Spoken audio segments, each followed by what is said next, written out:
Let's talk family and religion. Is living in a family simply a personal decision? And here we can see the percentage of people ages 23 to 38 years old living in a family based on the generation they were born in. So let's talk about family. Let's talk about some basic concepts.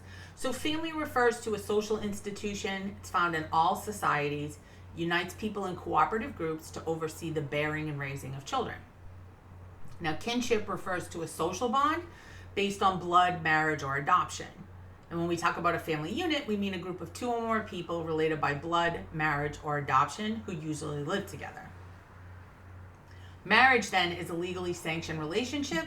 Legally, marriage is a contract, and it usually involves economic cooperation as well as sexual activity and childbearing. And people expect it to be enduring. And then, of course, we have families of affinity. These are people who maybe do have legal ties or blood ties, but they also might not have legal or blood ties to each other. They feel they belong together and they define themselves as a family. So when we talk about families, we also tend to talk about, here in the US, when we talk about family, we talk much more about what's called a nuclear family, right? So that's like parents and their children. An extended family would include aunts and uncles, grandparents, cousins, etc.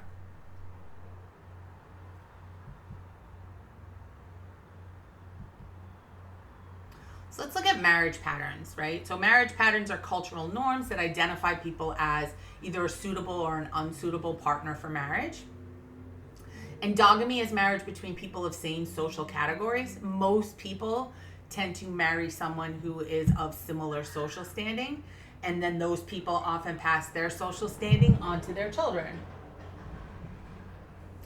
Exogamy is when people of different social categories marry. This helps build alliances, it encourages cultural diffusion, and this happens in a lot of higher income nations. Now, monogamy refers to a marriage between two partners. We also use monogamy to mean that someone is romantically faithful to their partner. We also know that some low-income nations participate in polygamy, right? So polygamy is more than one spouse. And that could be many men with one woman or one man with many women. Historically, we have a preference for monogamy, and we can see this in a couple things. Number one, to support more than one spouse is really hard and burdensome. And number two, in most societies, the number of men and women are relatively equal. Now, we know that the nature of relationships is changing over time. Some people practice what they call ethical non-monogamy, right? So they're in a monogamous main partnership with one person to whom they may be married, but they may have an open relationship. We also know that many people, or it's more common now, or maybe it's not even more common, maybe it's just more known, right, that sometimes people have multiple partners. Now, in pre-industrial societies, newlyweds, once a couple just got married, they usually lived with one set of parents, and those parents would help offer protection, support, and assistance. And generally, this was patrilocal, so usually near the man's family. Now, when it happens where they live near the wife's family, that was called matrilocality. Industrial societies, as long as people can afford to, they often engage in what's called neolocality, right? They find their own place of living, and they don't live with parents. Now, in different cultures, people trace their descent in different ways as well. Now, descent is a system by which members of society trace their kinship over generations. So we talked about Ancestry.com before in terms of how you can do some genetic testing and maybe see, what your ethnicity is. But the original point of Ancestry.com was basically like to research your genealogy and build your family tree. And you can do that on Ancestry.com. So in pre-industrial societies, it's usually traced only through one line, right? Property generally flowed from father to son, and that's patrilineal. In some societies, it was matrilineal. and that's where it moved from mother to daughter. But in industrial societies, the way we live today, we generally trace our descent through both sides of our family. So let's look at our three paradigms and think about how they view family. So structural functional analysis is always going to be looking at what is the function or purpose of an institution, in this case, families. So what purpose do families serve? Well, they help socialize us. They regulate sexual activity, and the key reason for that incest taboo that we discussed before is social, provides social placement for us, and it provides material and emotional support and security. So this is a perspective that really helps us understand why families are so integral to our society and why societies are really built on families. But it also doesn't really pay much attention to the diversity of family life, right? So if you were teaching this course 20, 30 years ago, right, you'd be talking about much more traditional view of family than we think of today, right? People are marrying later today. People are choosing not to have children. People are choosing not to wait for a partner to have children, right? So family looks much different than it did for your grandparents.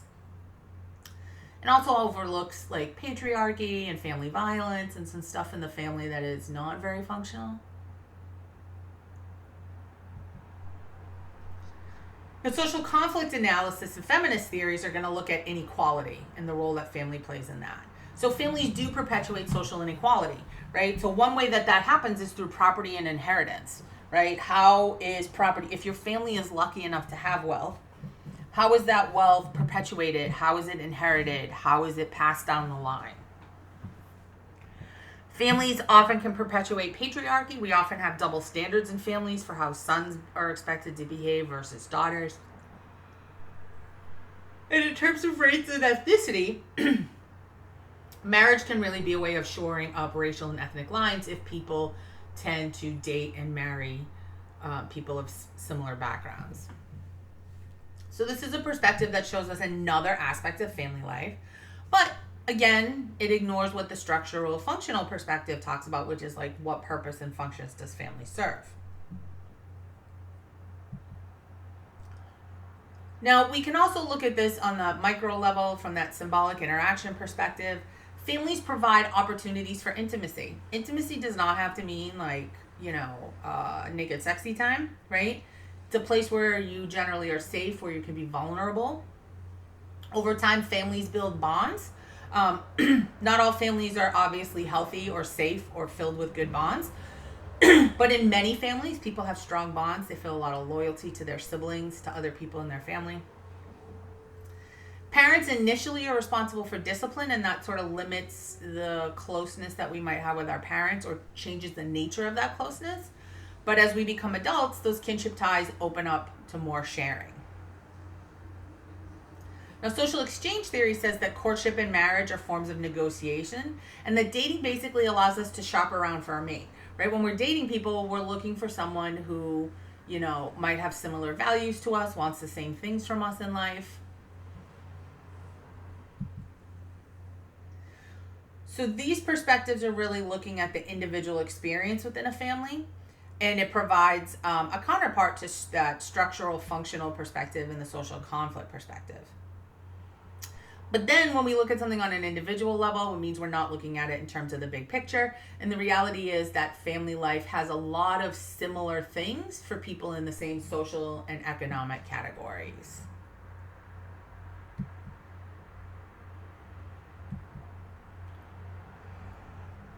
So what are the stages of family life? First one is courtship. You guys might not be familiar with this term, but it's basically dating. Okay? And in pre-industrial societies, courtship and marriage is so important that we cannot leave that up to young people to do on their own. Okay? So there was a lot of arranged dating. Arranged marriages also exist in the world and are, more common in other cultures. But it's an alliance between two extended families, generally of similar social standing.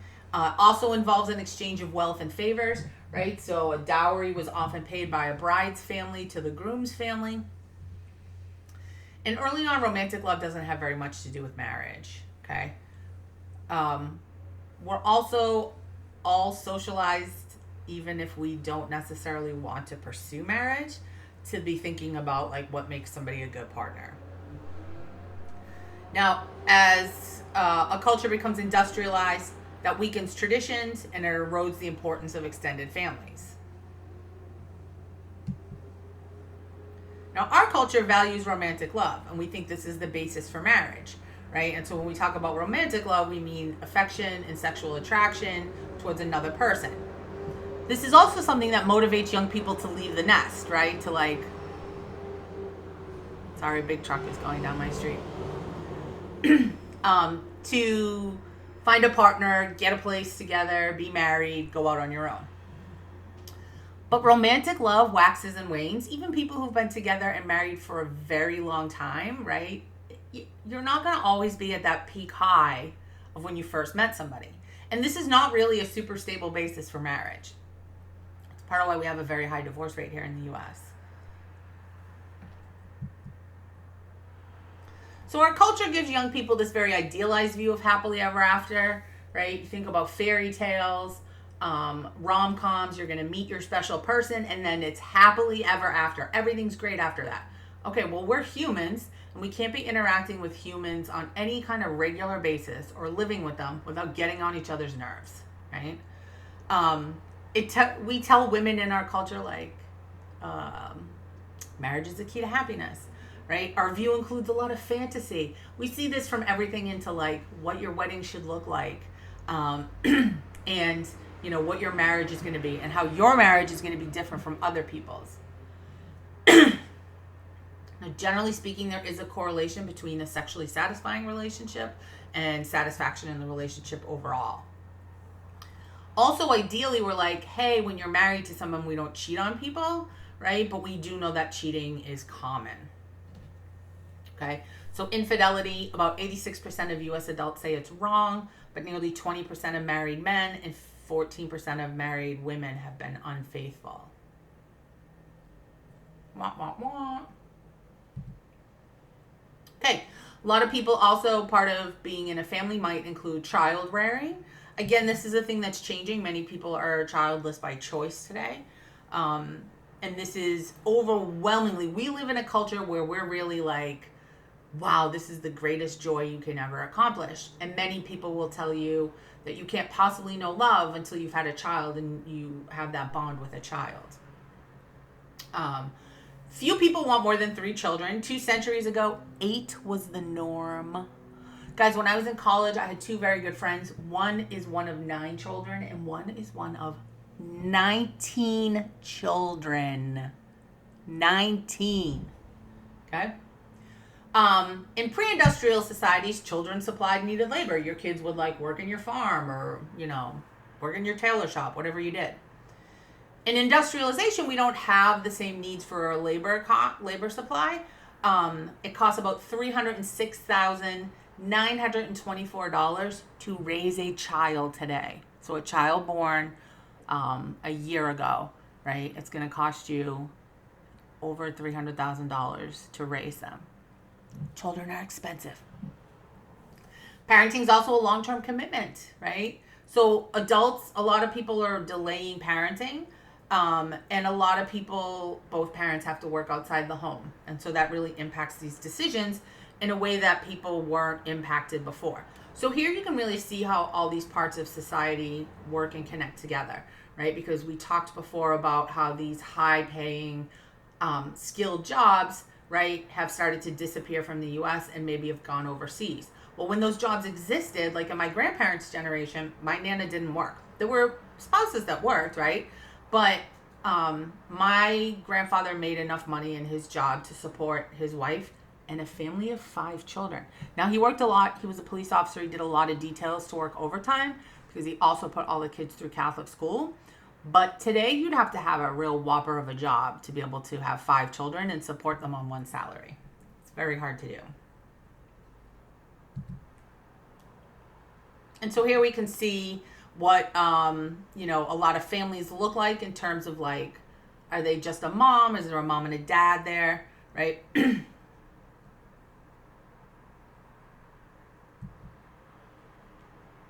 Okay. Our life expectancy has been increasing over time. I think it's gone down a little bit, but I think that's like raw numbers from the pandemic have affected that. Um, it also means after children leave, um, parents are now together for a long time afterwards. So I'm one of 5 children. My youngest brother is, let me do some quick math, 31. Okay, so my parents have been empty nesters for at least a decade. They've been married for 51 years. And they're in their 70s, so they probably still have at least another decade, right? So they are going to have had several decades with no children, right? 70% of all U.S. adults over 65 are grandparents. And adults, as they get older, a thing that also starts to happen as we have an aging population is that people are raising their children and then they're often taking care of their parents afterwards. If you are married, if you have a long-term partner, some things to think about that you will have to deal with at some point is the death of that long-term partner, right? Wives often outlive husbands because women have a longer life expectancy. So what does a U.S. family look like in terms of demographics, right? So social class really frames our financial security and the types of opportunities that are available, right? Like the more money your family has, the better off you're going to be, the more opportunities you'll have, right? So working class women thought a good husband was someone who held a steady job, did not drink too much, and was not violent. Whereas middle class women assumed a husband would provide a safe and secure home. Now, in terms of ethnicity and race, right, amongst Native American families, we see a wide variety of family types. Those who leave reservations often become better off financially and economically than those who stay. Hispanic families, a lot of loyalty in this culture, right? Parents have a lot more control over children's courtship. They often think about marriage as a union of families and not just a bond based on romantic love. There is more adherence to conventional gender roles in Hispanic families. And there is more machismo in this culture. But women are also very much honored and closely guarded. And moms are sort of considered almost sacred. Now, Black families face a lot of economic disadvantage, and that makes maintaining stable ties very difficult. Women of color are much more likely to be the heads of household, higher risk for poverty. Now, over the course of the 20th century, right, so the last century, ethnicity starts to matter less and less in marriages. So, there was a time where, and I don't mean race, I mean ethnicity. I have a friend, and her father is Italian and her mother is Irish. And this was like scandalous to their parents, like, oof, right? And today we just kind of don't see that same reaction.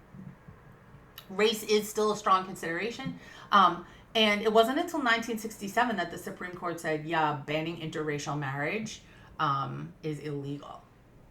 Okay, so that's a little bit before I was born. Mixed marriages are just under 10% of U.S. marriages. Most U.S. teens claim they have dated someone of another race. And so I think with younger people are more open to this, more tolerant in general. In terms of gender, very few marriages are composed of 2 equal partners. We often still sort of have these, like subtle, I don't know, unspoken stereotypes or expectations. Husbands should be older, taller, and have more important careers. When we think about older folks who are not married, right, we describe like a man who's not married, he's kind of like a carefree bachelor, and we kind of worry about a woman who's not married, like what's wrong with her? Married women, marriage benefits men across the board more than it benefits women, okay? In terms of your mental health, like just everything. Men get more from marriage than women do, which is interesting because our culture sort of makes it seem like women just can't wait to get married and men are sort of reluctantly dragged across the altar. Married men live longer, they're mentally better off, and they report being happier than single men. That's not just an opinion, guys. There's like research and data that backs that up. And that is why post-divorce, we see men get remarried pretty quickly. Okay, there's no better guarantee of a long life, happiness, and health for men than a woman who's devoted to taking care of him. Now, marriage could be healthful for women too, except that women often have a job and then they have expectations in the household, right? So if the sharing of responsibilities was more like a partnership, women could derive more from marriage as well. Now, family life starts out great. When people get married, they're not thinking they're going to get divorced. But about 50% of all first marriages end in divorce. That's it's important to understand what this statistic means. Of marriages, not of people, right? Of marriages. So some people are married 2, 3, 4, 5, 6 times, right? I have 2 people in my family who are on their 3rd marriages. Okay. We have the 10th highest divorce rate in the world. The worldwide divorce rate is much lower than the divorce rate here in the United States. And here's just some fun facts for you. The top 5 states that have the highest divorce rates. Okay, so why do we have more divorce? Well, for a long time, we didn't have what's called no-fault divorce. So in the United States, if you wanted to get divorced, you had to show cause, which usually meant like infidelity. Okay, and so it was super hard for women to leave, and women couldn't leave unsafe marriages. Like they literally, legally could not do it. So part of this is people have options today. They don't have to stay.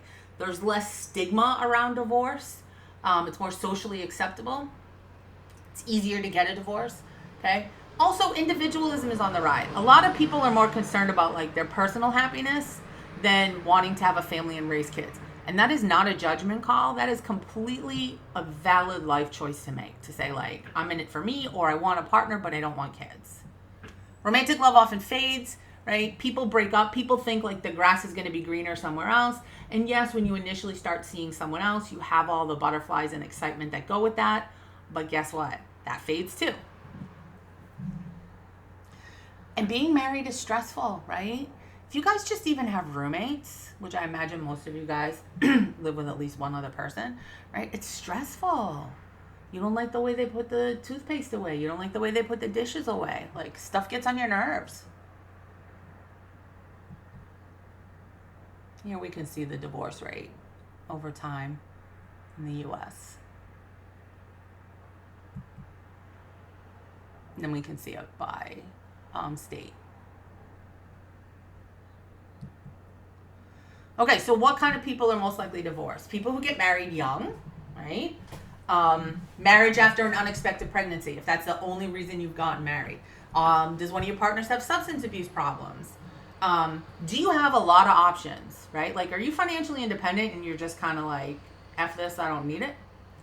Less religious people, people who have divorced parents, less educated people, people in large cities, people who've already been divorced, right?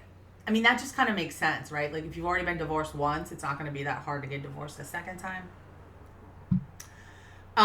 There are 3.3 million quote-unquote deadbeat dads, right? These are people who are refusing to pay child support. In terms of divorce, mothers usually get custody. Almost half of support payments aren't paid in full, and this obviously has really strong effects on children. Now, when I was growing up, people often believed it was better to stay together for the children, and the research and the data tells us that's not true either, right? That growing up in an unhappy or unsafe home is not good for children at all. But obviously navigating divorce can be really hard, right? Especially if one of your parents is just like not actively involved.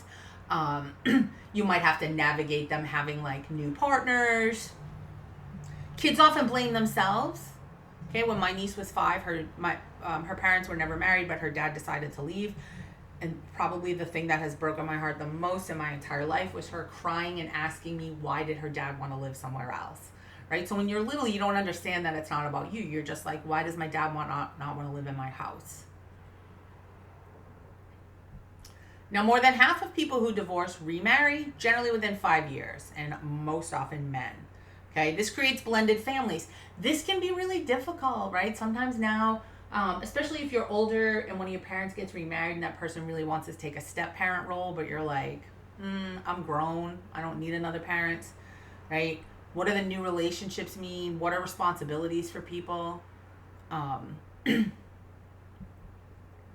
We also have a lot of one-parent families, right? So 80% of these are single moms, right? But it could also be single dads. Being a single parent increases a woman's risk of poverty, right? Obviously, taking care of yourself and taking care of at least one other person, potentially several children, it's going to be harder on one salary, right? 13.5 per thousand girls aged 15 to 19 will become pregnant. The teen birth rate has been pretty low. Just another caveat with these statistics. That's girls who become pregnant, not girls who give birth, okay, that are teenagers. Also remember, that includes people who are 18 to 19, and while that is young, and many of you could probably not imagine being a parent, technically those are adults. Now, a lot more people are just opting to live together, right, and not necessarily get married. So in my family, there's 5 children. We're all adults. We're not children. One of my only sister and one of my brothers have kids. Neither one of them have been married. This tends to appeal to more independent-minded people. Some people just sort of feel like they don't need that piece of paper, right? And this is an idea that's growing in popularity. Now, there is some research that says, like, hey, this discourages marriage, and that might be true, but maybe it's discouraging marriages that wouldn't have worked out in the first place. So, what kind of families are children growing up in? About 2/3 married parents, okay? About a fifth single mom, small percentage single dad, about the same percentage parents that live together, and then a small percentage not living with their parents at all. So those could be kids that live with a grandparent, an aunt or an uncle, foster care. Now, obviously, families have started to look really different in the last couple decades as well, right? So gay and lesbian couples, it's much easier to have a family now, right? More than 20 countries recognize legal partnerships. These sweeping changes took place not that long ago. So in 2004, Massachusetts becomes the first, state to legalize same-sex marriage. And in 2015, all states in a Supreme Court ruling had to recognize same-sex marriage. Okay, so when I was growing up, this wasn't even something people thought was an option. And then as I got older, domestic partnership was an option, which is basically like marriage with less benefits. But that wasn't even available everywhere. And here we can see, right, these purple countries recognize same-sex marriage, and the green ones do not. We tend to think of being single as like this transitional stage on your way to being married, but a lot of people are really taking this on as a valid life option right now. 1 in 4 households contain a single person. Women don't need a husband in order to be supported anymore, and so that means that's opened up a world of other choices for women. Also, a lot of families have an extended family household, right? So you might have like grandparents living with you. This is especially the case with immigrant families, right? You come to the U.S., you stay with a family member who's already here. And when I was growing up, people went to college and then moved out of the house. And today, an increasing share of young people are completing college and returning home, mostly because it's super duper expensive to be out on your own. And we can also have families in a whole variety of new ways, right? So today we have all kinds of reproductive technology that helps folks who can't conceive. It helps, folks that are in same-sex relationships who don't have an egg and sperm to make a baby. And so we don't call these test tube babies anymore, but that is what we call them. And Louise Brown is the first one. This also provides opportunities for things like genetic screening, right? So we can do screening either before IVF, or we can do screening once someone is pregnant and be looking for potential birth defects or life-threatening diseases. Now, this brought up a lot of questions at first, right? And today the law is a little better at this, right? And so, like, if you were a surrogate parent, I remember there was a big case. I want to say her name's Baby Jessica, but Baby Jessica is also a baby that fell down in a well, so I might be confusing two things. But there was a case where a surrogate decided she did not want to give the baby to the parents, right? Today, the law works all that stuff out in advance. But this brought up a lot of questions at the time, like, who's the mother, right? Is the mother the gestational carrier? Is the mother the person whose DNA it is? What if I'm having a baby, but my eggs aren't viable and I'm having a baby with someone else's eggs, but I'm carrying them? Okay? Lots of legal stuff. Also, what if me and my significant other, we freeze some fertilized embryos and then we split up? Can I have those babies? Should I be able to have those babies? What do we do with extra embryos once we don't want them?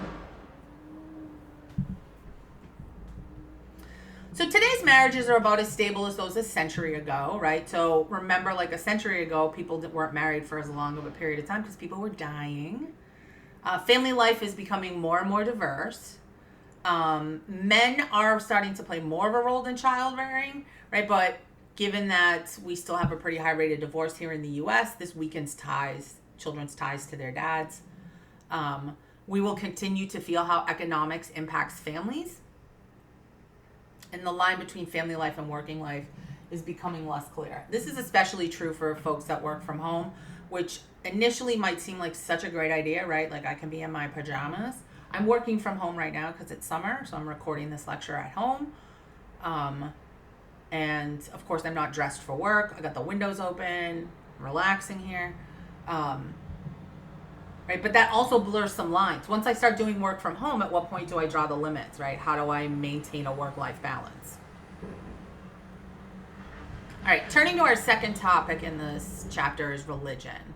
So let's again go over some basic concepts, right? Religion refers to a social institution that involves beliefs and practices based on this idea of something sacred, right? So when we talk about something sacred, we mean something awe-inspiring or extraordinary, as opposed to something profane, which is like an ordinary element of life. All the stuff you have in front of you right now, wherever you're sitting, is probably profane, okay? If you're wearing a cross, if you're wearing some religious jewelry, that is probably sacred, okay? So when we think about profane things, we think about them in terms of everyday use, whereas sacred things are embodied in ritual. So if you grew up in any type of church setting, I was raised Catholic, though I don't practice today, right? There's lots of rituals involved in being in church. We had a memorial mass for my grandmother a few years ago, and in that mass is when I realized that the generation below me, so all my nieces and nephews, have not grown up going to church, because they were super impressed that I knew when to steal and when to kneel and how to bless myself, and they thought that we spent a lot of time lighting prayer candles because they thought this was just like the coolest thing ever, and they were in awe of all the stained glass windows, right? And so they don't have that experience with that because they didn't grow up going to church, right? They were all baptized. And my niece has been received First Holy Communion. I think the rest haven't, and she wasn't confirmed. Okay, so common sense, sociology cannot prove or disprove religious doctrine. Religion is a matter of faith. It's belief in things we cannot see. So let's think about our three perspectives. So what function does religion serve, right? So one thing to think about is religion has totems. These are objects in our natural world, and we define them as sacred.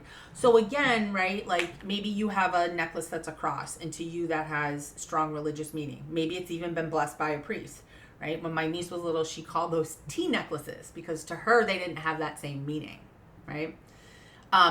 Totems can become centerpieces of ritual. Again, if you think about, if you were raised Catholic, right, and there's communion, right? And wine is turned into the blood of Christ, and a little wafer is turned into the body of Christ, right? This is all ritual.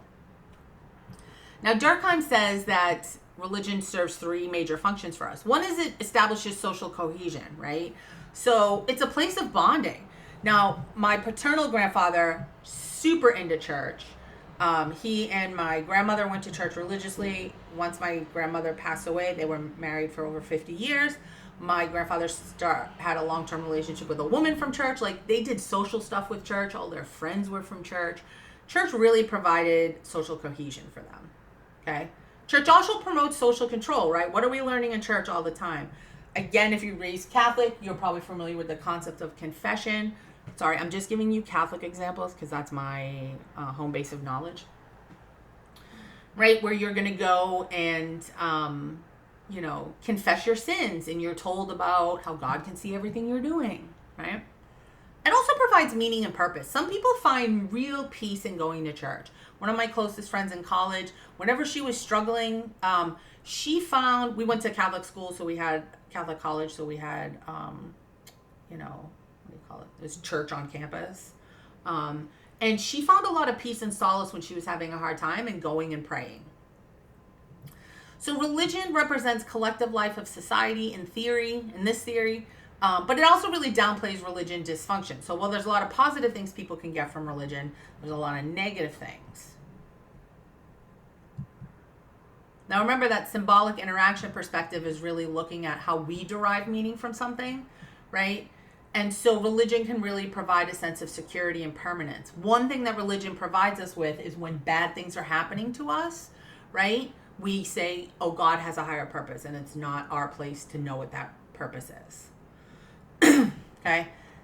Marriage, part of why a lot of people in the country had a hard time with gay marriage is because they felt like marriage is sacred, right? Marriage is between a man and a woman. It's a religious piece. And certainly there is a religious piece to marriage, and that's fine, but then my thought on that is, why is the state involved in it, right? If you just think of marriage as a contract, it's easier to walk away from. Now, religion also perpetuates inequality, right? Religion supports social inequality.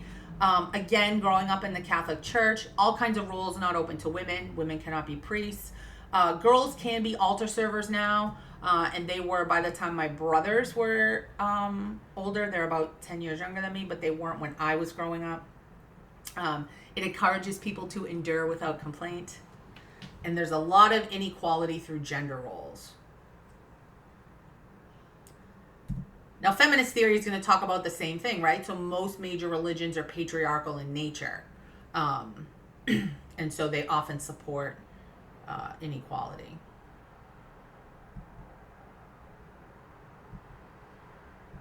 Okay, what about religion and social change? Okay, so Protestantism, right? I mentioned this before in passing. John Calvin believed in predestination. Calvinists believe that they fulfill their calling by reinvesting what they've earned, their profits, and this helps them achieve greater success, right? Remember, we talked about the Protestant work ethic because people were looking for signs of being in God's favor. And so if I work super, super hard, I will be rewarded, and that means I'm in God's favor, right? And my dad was raised Protestant. He absolutely has this work ethic drilled into him, although he's never really said to me, like, if I work hard, that will, prove that I'm in God's favor. But he definitely has that work ethic, and he definitely drilled it into all of us. Now, liberation theology is a fusion of Christian principles with political activism. And when we talk about religions, right, we have different types of religious organizations, and they run along a spectrum from being a church to being a cult, okay, or a sect. So a church is a type of religious organization. It's well integrated. It's part of larger society. It has well-established rules. Leaders are formally trained. It accepts the profane ways of the world. And this could be an arm of the state, right? So in the Church of England started as an arm of the state. And then there's also denominations, right? So are you Christian? Are you Muslim? Are you Jewish? And then within those major religions, there's also denominations, right? So Christians are made up of Protestants and Baptists and Catholics, okay? Now, a sect is a religious organization that stands apart from the larger society. Many have withdrawn from the larger society. They proselytize to recruit new members. They're less formal. They reject intellectualization, and the leaders are charismatic.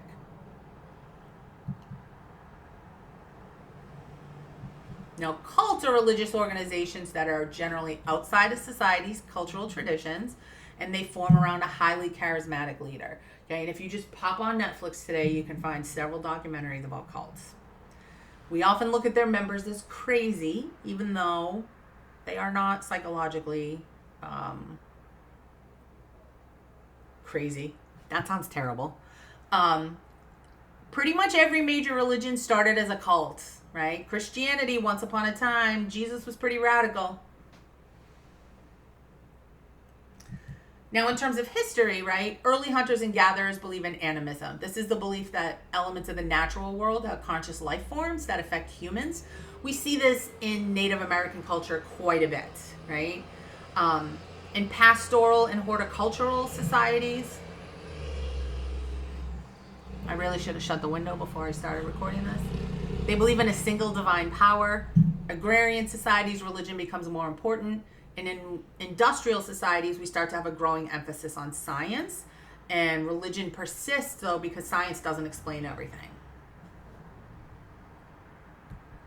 So in the US, 72% of adults claim a religious preference. I think you'll find amongst my generation, a lot of people will tell you they have a religious preference, but they probably do not practice.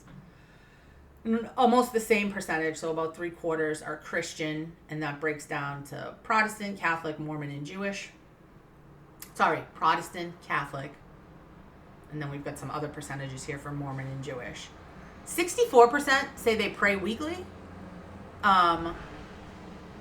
Religion tends to be regional, right? So here in the Northeast, we have a lot more Catholicism. In the South, Baptists are much more popular. So where my parents live in Florida, church is super important.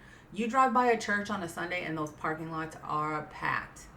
Great time if you're visiting Florida to go shopping. It's a Sunday morning because most people are at church, right? Utah, lots of Mormons, right? And this, works in similar patterns the way immigration and ethnicity did. Now, people might identify as religious, but how religious are they? We measure this with a concept called religiosity. So only about 1/3 of U.S. adults practice their faith.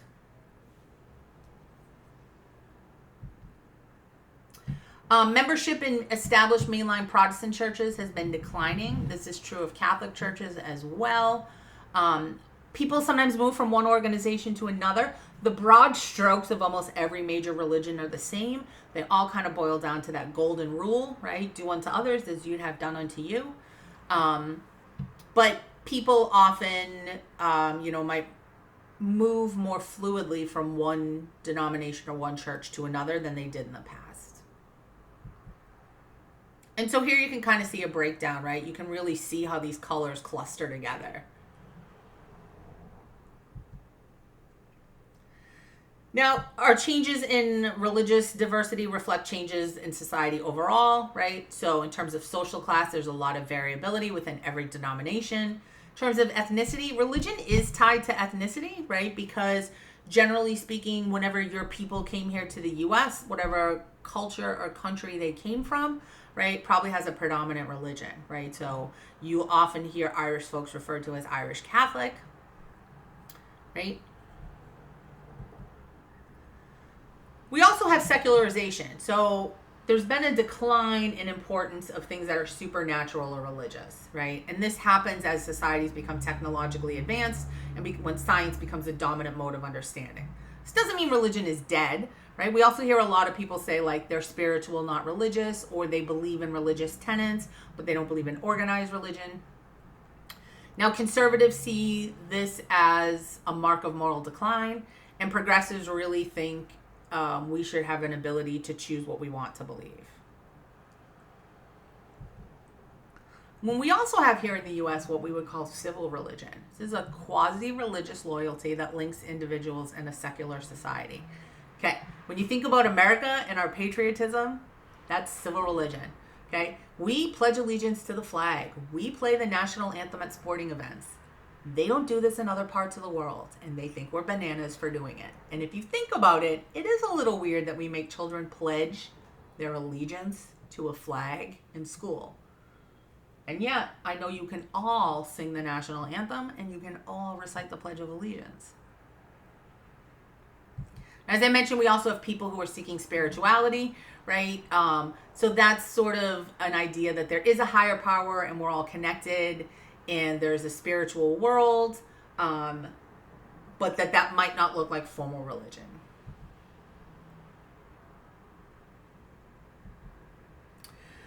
Now, fundamentalism is conservative religious doctrine that opposes intellectualism in favor of restoring traditional otherworldly religion. These folks, just like fundamentalists in other areas, really believe in the text literally, in the Bible literally. They reject religious pluralism. They're pursuing the personal experience of God. They oppose humanism, and they endorse conservative political goals. Now, looking ahead, religion's not going to go away, right? It's a major part of modern society. It will continue to be. It has lost some importance in the United States, but compared to other high-income nations, really not. We're still pretty religious here. And diversity within religion will probably continue to grow.